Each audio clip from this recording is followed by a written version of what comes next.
The Outsiders, Chapter 12. The hearing wasn't anything like I thought it would be. Besides Derry and Soda and me, nobody was there except Randy and his parents, and Cherry Valance and her parents, and a couple of the other guys that had jumped Johnny and me that night. I don't know what I expected the whole thing to be like. I guess I've been watching too many Perry Mason shows. Oh, yeah, the doctor was there, and he had a long talk with the judge before the hearing. I didn't know what he had to do with it then, but I do now. First, Randy was questioned. He looked a little nervous, and I wished they'd let him have a cigarette. I wish they'd let me have a cigarette. I was more than a little shaky myself. Derry had told me to keep my mouth shut no matter what Randy and everybody said, that I'd get my turn. All the socials told me the same story, and stuck mainly to the truth, except they said Johnny had killed Bob, but I figured I could straighten that point out when I got to my turn. Cherry told them what had happened before and after Johnny and I had been jumped. I think I saw a couple of tears slide down her cheeks, but I'm not sure. Her voice was sure steady, even if she was crying. The judge questioned everyone carefully, but nothing real emotional or exciting happened like it does on TV. He asked Derry and Soda a little bit about Dally, I think to check our background and find out what kind of guys we hung out with. Was he a real good buddy of ours? Derry said, "Yes, sir," looking straight at the judge, not flinching. But Soda looked at me like he was sentencing me to the electric chair before he gave me the same answer. I was real proud of both of them. Dally had been one of our gang, and we wouldn't desert him. I thought the judge would never get around to questioning me. Man, I was scared almost stiff by the time he did. And you know what? They didn't ask me a thing about Bob's getting killed. All the judge did was ask me if I like living with Derry, if I like school, what kind of grades I made, and stuff like that. Couldn't figure it out then, but later I found out what the doctor had been talking to the judge about. I guess I looked as scared as I really was because the judge grinned at me and told me to quit chewing my fingernails. That's a habit I have. Then he said I was acquitted and the whole case was closed, just like that. Didn't even give me a chance to talk much, but that didn't bother me a lot. I didn't feel like talking anyway. I wish I could say everything went back to normal, but it didn't, especially me. I started running into things like the door and kept tripping over the coffee table and losing things. I've always been kind of absent minded, but man, then I was lucky if I got home from school with the right notebook and with both shoes on. I walked all the way home in my stocking feet and didn't even notice it until Steve made some bright remark about it. I guess I'd left my shoes in the locker room at school, but I never did find them. And another thing, I quit eating. I used to eat like a horse, but all of a sudden, I wasn't hungry. Everything tasted like bologna. I was lousing at my schoolwork too. I didn't do too badly in math because Derry checked over my homework in that, and it usually caught all my mistakes and made me do it again. But in English, I really washed out. I used to make A's in English, mostly because my teacher made us do compositions all the time. I mean, I don't know how to talk good English. Have you ever seen a hood that did? But I can write it good when I try. At least I could before. Now, I was lucky to get a D on composition. It bothered my English teacher the way I was goofing up. I mean, he's a real good guy who makes us think, and you can tell he's interested in you as a person, too. One day, he told me to stay in after the rest of the class left. Ponyboy, I'd like to talk to you about your grades. Man, I wished I could beat it out of there. I knew I was flunking out in that class, but golly, I couldn't help it. There's not much to talk about, judging from your scores. Pony, I'll give it to you straight. You're failing this class right now, but taking into consideration the circumstances, if you come up with a good semester theme, I'll pass you with a C grade. Taking into consideration the circumstances. Brother, that was ever a way to tell me he knew I was goofing up because I'd been in a lot of trouble. At least that was a roundabout way of putting it. The first week of school after the hearing had been awful. People I knew wouldn't talk to me, and people I didn't know would come right up and ask me about the whole mess. Sometimes even teachers. And my history teacher, she acted as if she was scared of me, even though I'd never caused any trouble in her class. You can bet that made me feel real tough. Yes, sir, I said, I'll try. What's the theme supposed to be on? Anything you think is important enough to write about. And it isn't a reference theme. I want your own ideas and your own experiences. My first trip to the zoo. Oh boy, oh boy. Yes, sir, I said, and got out of there as fast as I could. At lunch hour, I met Two Bit and Steve out in the back parking lot, and we drove over to a little neighborhood grocery store to buy cigarettes and Cokes and candy bars. The store was the Grease Hangout, and that was about all we ever had for lunch. The socias were causing a lot of trouble in the school cafeteria, throwing silverware and stuff, and everybody tried to blame it on us greasers. We all got a big laugh out of that. Greasers rarely even eat in the cafeteria. I was sitting on the fender of Steve's car, smoking and drinking a Pepsi, while he and Two Bit were inside talking to some girls, when a car drove up and three socias got out. I just sat there and looked at them and took another swallow of the Pepsi. I wasn't scared. It was the oddest feeling in the world. I didn't feel anything, scared, mad, or anything. Just zero. "You're the guy that killed Bob Sheldon," one of them said, "and he was a friend of ours. We don't like nobody killing our friends, especially greasers." Big deal. I busted the end off my bottle and held onto the neck and tossed away my cigarette. "You get back in your car or you'll get split." They looked kind of surprised and one of them backed up. "I mean it." I hopped off the car. "I've had about all I can take from you guys." I started toward them, holding the bottle the way Tim Shepard holds a switch, out and away from myself in a loose but firm hold. I guess they knew I meant business because they got into their car and drove off. "You really would have used that bottle, wouldn't you?" Two-Bit had been watching from the store doorway. "Steve and me were backing you, but I guess we didn't need to. You'd have really cut them up, huh?" "I guess so," I said with a sigh. I didn't see what Two-Bit was sweating about. Anyone else could have done the same thing, and Two-Bit wouldn't have given thought about it twice. "Ponyboy, listen, don't get tough. You're not like the rest of us, and don't try to be." What was the matter with Two-Bit? I knew as well as he did that if you got tough, you didn't get hurt. Get smart, nothing can touch you. "What in the world are you doing?" Two-Bit's voice broke into my thoughts. I looked up at him. "Picking up the glass?" He stared at me for a second, then grinned. "You little son of a gun," he said in a relieved voice. I didn't know what he was talking about, so I just went on picking up the glass from the bottle end and put it in the trash can. I didn't want anyone to get a flat tire. I tried to write that theme when I got home. I really did, mostly because Derry told me to or else. I thought about writing about Dad, but I couldn't. It's going to be a long time before I can even think about my parents. A long time. I tried writing about Soda's horse, Mickey Mouse, but I couldn't get it right. It always came out sounding corny, so I started writing names across the paper. Daryl Cheyenne Curtis Jr., Soda Patrick Curtis, Ponyboy Michael Curtis. Then I drew horses all over it. That was going to get a good grade like all get out. "Hey, did the mail come in yet?" Soda slammed the door and yelled for the mail just the way he does every day when he comes home from work. I was in the bedroom, but I knew he would throw his jacket toward the sofa and miss it, take off his shoes, and go into the kitchen for a glass of chocolate milk because that's what he does every day of his life. He always runs around in his stocking feet. He doesn't like shoes. Then he did a funny thing. He came in and flopped down on the bed and started smoking a cigarette. He hardly ever smokes, except when something is really bugging him or when he wants to look tough. And he doesn't have to impress us. We know he's tough, so I figured something was bothering him. How was work? Okay. Something wrong? He shook his head. I shrugged and went back to drawing horses. Soda cooked dinner that night and everything came out right.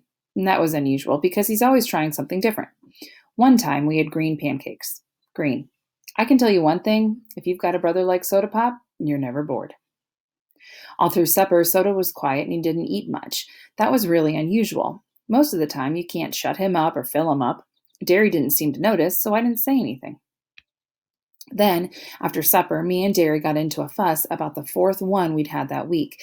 This one started because I hadn't done anything on that theme, and I wanted to go for a ride. It used to be like that. I'd just stand there and let Derry yell at me, but lately, I'd been yelling right back. "What's the sweat about my schoolwork?" I finally shouted. "I'll have to get a job as soon as I get out of school anyway. Look at Soda. He's doing okay. And he dropped out. You can just lay off." "You're not going to drop out. Listen, with your brains and grades, you could get a scholarship and we could put you through college. But schoolwork's not the point. You're living in a vacuum, Pony, and you're just going to have to cut it out. Johnny and Dallas were our buddies too, but you don't just stop living because you lose someone. I thought you knew that by now. You don't quit. And anytime you don't like the way I'm running things, you can get out." I went tight and cold. We never talked about Dallas or Johnny. "You'd like that, wouldn't you? You'd like me to just get out. Well, it's not that easy, is it, Soda?" But when I looked at Soda, I stopped. His face was white, and when he looked at me, his eyes were wide with a pained expression. I suddenly remembered Curly Shepherd's face when he slipped off a telephone pole and broke his arm. "Don't. Oh, you guys, why can't you?" He jumped up suddenly and bolted out the door. Derry and I were struck dumb. Derry picked up the envelope that Soda had dropped. "It's the letter he wrote to Sandy," Derry said with that expression. "Returned, unopened." So that's what had been bugging Soda all afternoon. And I hadn't even bothered to find out. And while I was thinking about it, I realized that I had never paid much attention to Soda's problems. Derry and I just took it for granted that he didn't have any. When Sandy went to Florida, it wasn't Soda, Ponyboy. He told me he loved her, but I guess she didn't love him like he thought she did because it wasn't him. "You don't have to draw me a picture," I said. "He wanted to marry her anyway, but she just left." Derry was looking at me with a puzzled expression. Why didn't he tell you? I didn't think he'd I didn't think he'd tell Steve or Two-Bit, but I thought he told you everything. Maybe he tried, I said. How many times had Soda tried to tell me something only to find I was daydreaming or stuck in a book? He would always listen to me, no matter what he was doing. He cried every night the week you were gone, Derry said slowly, both you and Sandy in the same week. He put the envelope down. Come on, let's go after him. We chased him clear to the park. We were gaining on him, but he had a block's head start. Circle around and cut him off, Derry ordered. Even out of condition, I was the best runner. I'll stay behind him. I headed through the trees and cut him off halfway across the park. He veered off to the right, but I caught him in a flying tackle before he'd gone more than a couple of steps. It knocked the wind out of both of us. We lay there gasping for a minute or two, and then Soda sat up and brushed the grass off of his shirt. You should have gone out for football instead of track. Where did you think you were going? I lay flat on my back and looked at him. Derry came up and dropped down beside us. Soda shrugged. I don't know. It's just, I can't stand to hear y'all fight. Sometimes I just have to get out, or it's like I'm the middleman in tug of war and I'm being split in half. You dig? Derry gave me a startled look. Neither of us had realized what it was doing to Soda to hear us fight. I was sick and cold with shame. What he said was the truth. Derry and I did play tug of war with him, with never a thought to how much it was hurting him. Soda was fiddling with some dead grass. I mean, I can't take sides. It'd be a lot easier if I could, but I see both sides. Derry yells too much and tries too hard and takes everything too serious. And Ponyboy, you don't think enough and you don't realize all Derry's giving up just to give you a chance he missed out on. He could have stuck you in a home somewhere and worked his way through college. Ponyboy, I'm telling you the truth. I dropped out because I'm dumb. I really did try in school, but you saw my grades. Look, I'm happy working in a gas station with cars. You'd never be happy doing something like that. And Derry, you ought to try to understand him more and quit bugging him about every little mistake he makes. He feels things differently than you do. He gave us a pleading look. Golly, you two, it's bad enough to have to listen to it, but when you start trying to get me to take sides. Tears welled up in his eyes. We're all we've got left. We ought to be able to stick together against everything. If we don't have each other, we don't have anything. If you don't have anything, you end up like Dallas, and I don't mean dead either. I mean like he was before, and that's worse than dead. Please. He wiped his eyes on his arm. Don't fight anymore. Derry looked real worried. I suddenly realized that Derry was only 20, that he wasn't so much older than he couldn't feel scared or hurt and as lost as the rest of us. I saw that I'd expected Derry to do all the understanding without even trying to understand him, and he had given up a lot for Soda and me. Sure, little buddy, Derry said softly. We're not going to fight anymore. Hey, Ponyboy. Soda gave me a tearful grin. Don't you start crying too. One ball baby in the family's enough. I'm not crying, I said. Maybe I was, I don't remember. Soda gave me a playful punch on the shoulder. No more fights. Okay, Ponyboy? Derry said. Okay, I said, and I meant it. Derry and I would probably still have misunderstandings. We were too different not to, but no more fights. We couldn't do anything to hurt Soda. Soda Pop would always be the middleman, but that didn't mean he had to keep getting pulled apart. Instead of Derry and me pulling me apart, he'd be pulling us together. Well, Soda said, I'm cold. How about going home? Race ya. I challenged, leaping up. It was a real nice night for a race. The air was clear and cold and so clean it almost sparkled. The moon wasn't out, but the stars lit up everything. It was quiet, except for the sound of our feet on the cement and the dry scraping sound of leaves blowing across the street. It was a real nice night. I guess I was still out of shape because we all three tied. No, I guess we all just wanted to stay together. I still didn't want to do my homework that night, though. I hunted around for a book to read, but I'd read everything in the house about 50 million times, even Derry's copy of The Carpetbaggers. I thought he told me I wasn't old, even though he told me I wasn't old enough to read it. I thought so too after I finished it. Finally, I picked up Gone with the Wind and looked at it for a long time. I knew Johnny was dead. I had known all the time, even while I was sick and pretending he wasn't. It was Johnny, not me, who had killed Bob. I knew that too. I just thought that maybe if I played like Johnny wasn't dead, it wouldn't hurt so much. The way Two-Bit, after the police had taken Dolly's body away, had griped because he had lost his switchblade, even when they searched Dallas. Is that all that's bothering you, the switchblade? A red-eyed Steve had snapped at him. No, Two-Bit had said with a quivering sigh, but that's what I'm wishing was all that was bothering me. But it still hurt anyway. You know a guy a long time, and I mean really know him, you don't get used to the idea that he's just dead overnight. Johnny was something more than a buddy to all of us. I guess he had listened to more beefs and more problems for more people than any of us.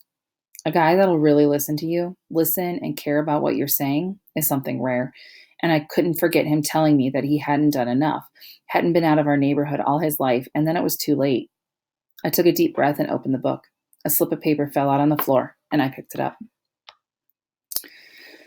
Pony boy, I asked the nurse to give you this book so you could finish it. It was Johnny's handwriting. I went on reading, almost hearing Johnny's quiet voice. The doctor came in a while ago, but I knew anyway. I keep getting tireder and tireder. Listen, I don't mind dying now. It's worth it. It's worth saving those kids. Their lives are worth more than mine. They have more to live for. Some of their parents came by to thank me, and I know it was worth it. Tell Dally it's worth it. I'm going to miss you guys. I've been thinking about it, and that poem, that guy that wrote it, he meant you're gold when you're a kid, like green. When you're a kid, everything's new, dawn. It's just when you get used to that, to everything, that it's day. Like the way you dig sunsets, Pony, that's gold. Keep that way. It's a good way to be. I want you to tell Dally to look at one. He'll probably think you're crazy, but ask for me. I don't think he's ever really seen a sunset. And don't be so bugged over being a greaser. You still have a lot of time to make yourself be what you want. There's still lots of good in the world. Tell Dally. I don't think he knows. Your buddy, Johnny. Tell Dally. It was too late to tell Dally. Would he have listened? I doubted it. Suddenly, it wasn't only a personal thing to me. I could picture hundreds and hundreds of boys living on the wrong sides of cities, boys with black eyes who jumped at their own shadows. Hundreds of boys who maybe watched sunsets and looked at stars and ached for something better. I could see boys going down under streetlights because they were mean and tough and hated the world, and it was too late to tell them that there was still good in it, and they wouldn't believe you if you did. It was too vast a problem to be just a personal thing. There should be some help. Someone should tell them before it was too late. Someone should tell their side of the story, and maybe people would understand then, and it wouldn't be so quick to judge a boy by the amount of hair oil he wore. It was important to me. I picked up the phone book and called my English teacher. Mr. Syme, this is Ponyboy. That theme, how long can it be? Why, not less than 5 pages. He sounded a little surprised. I'd forgotten it was late at night. Can it be longer? Certainly, Ponyboy, as long as you want it. Thanks, I said and hung up. I sat down and picked up my pen and thought for a minute, remembering a handsome, dark boy with a reckless grin and a hot temper, a tough, tow-headed boy with a cigarette in his mouth and a bitter grin on his hard face. Remembering, and this time it didn't hurt, a quiet, defeated-looking 16-year-old whose hair needed cutting badly and who had black eyes with a frightened expression to them. 1 week had taken all 3 of them, and I decided I could tell people, beginning with my English teacher. I wondered for a long time how to start that theme, how to start writing about something that was important to me, and I finally began like this. When I stepped out into the bright sunlight from the darkness of the movie house, I had only 2 things on my mind: Paul Newman and a ride home.